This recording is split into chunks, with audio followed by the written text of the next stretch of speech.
This one is about President Obama after he announced his public support for same-sex marriage last week.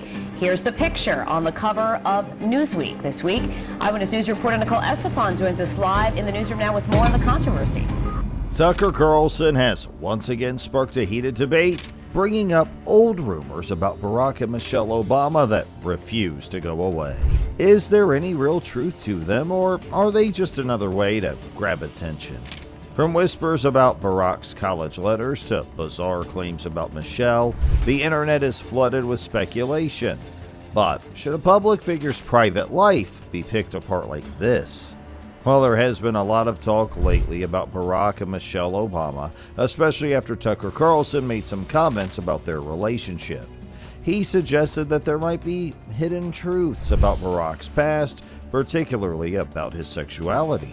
However, Carlson didn't provide any solid proof, but his words stirred up discussions once again. Rumors about Barack Obama's sexuality have been around for years.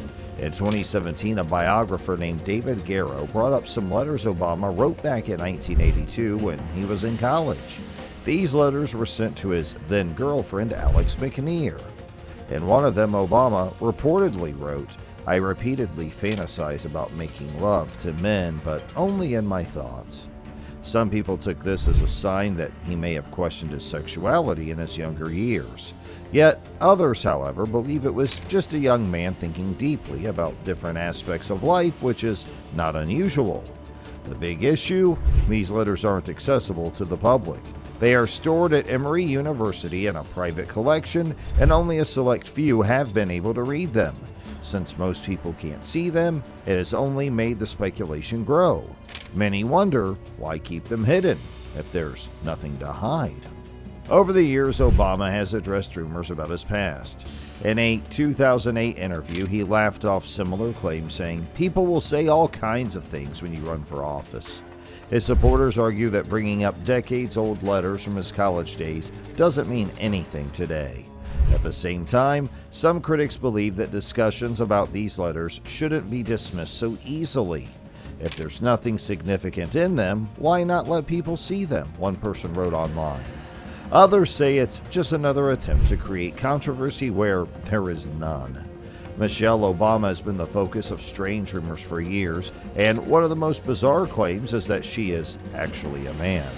This theory has spread across the internet, with people pointing to her height, body structure, and even an old speech where Barack Obama supposedly referred to her as Michael.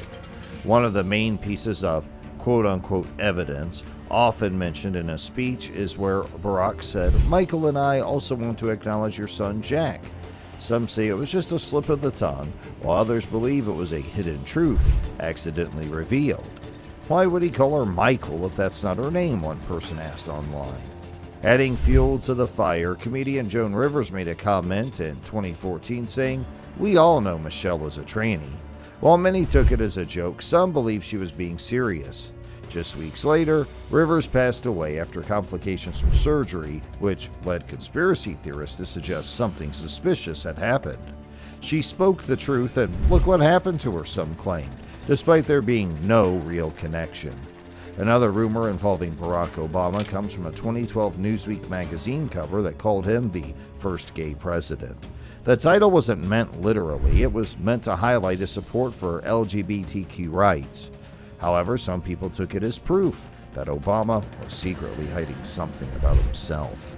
Why use that title at all, a critic asked at the time. Around the same period, a man named Larry Sinclair came forward with shocking allegations. He claimed that he had encounters with Obama in the late 1990s that involved drugs and intimate relations. However, Sinclair's claims fell apart after he failed a polygraph test, and it was later revealed that he had a long history of fraud. Some people genuinely believe them, while others just enjoy the drama. But why do these claims continue to gain attention? One big reason is sensationalism. People love gossip, especially when it's about powerful or famous figures. A shocking story will always spread faster than a boring one. Did you hear what they said about the Obamas? Someone might ask, and before you know it, the story is all over social media. Even if there's no proof, the excitement of a scandal is enough to keep people talking. Another reason is the lack of transparency. Take Barack Obama's old college letters, for example. The fact that they are stored in a private collection at Emory University where the public can't read them makes some people suspicious.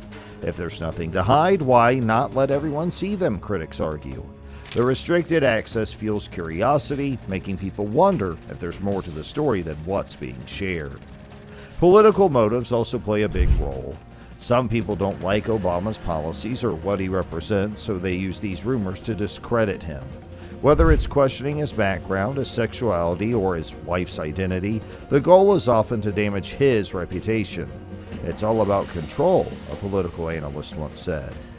If you can make people doubt a leader's personal life, you make them doubt everything else about them too. But why do people believe conspiracy theories in general? A big reason is something called confirmation bias. This is when people believe things that match what they already think and ignore anything that contradicts it. If someone already dislikes the Obamas, they are more likely to believe any negative rumor about them. See, I knew something was off about them, they might say, even without any real proof. Social media makes this problem worse. Platforms like Facebook, Twitter, and YouTube show people content based on their interest and past interactions. This means if someone watches one video claiming Michelle Obama is a man, they'll soon see more similar content. Over time, this creates an echo chamber where people only see opinions that confirm their beliefs. Once you fall into that rabbit hole, it's hard to climb out, a media expert explained. You start thinking, if so many people are saying it, it must be true. Even when these rumors are debunked, they never truly disappear. Some people refuse to accept facts, while others just enjoy keeping the gossip alive. The truth doesn't matter as much as the story, one journalist observed. As long as there's an audience for these theories, they will keep coming back, no matter how many times they are proven false. Tucker Carlson understands one thing very well: controversy grabs attention. The more people talk about something, the more views, shares, and clicks he gets. Whether his claims are true or not doesn't seem to matter as much as the reaction they generate. People love a good controversy, one media expert noted, and Carlson knows exactly how to keep them engaged. But these rumors bring up some serious questions. How much privacy should public figures have? Politicians are expected to be open about their work, but should their personal lives be fair game too? Some argue that if someone is in a position of power, the public has a right to know everything about them. Others believe there should be a limit. At what point does it become an invasion of privacy, one journalist asked. Should media personalities be held responsible? When someone with a large audience spreads unverified claims, should they be accountable for the consequences? Some believe that figures like Carlson should fact-check their statements before making them public. Others argue that it's up to the audience to decide what to believe. Freedom of speech is important, a legal expert pointed out, but spreading false information can also have real consequences. The bigger issue isn't whether these rumors are true, it's why they keep coming back. Do people spread them because they believe them or just because they want to stir up controversy? In today's world where information spreads quickly, separating fact from fiction is more important than ever. Just because something is trending, a media watchdog stated, doesn't mean it's true.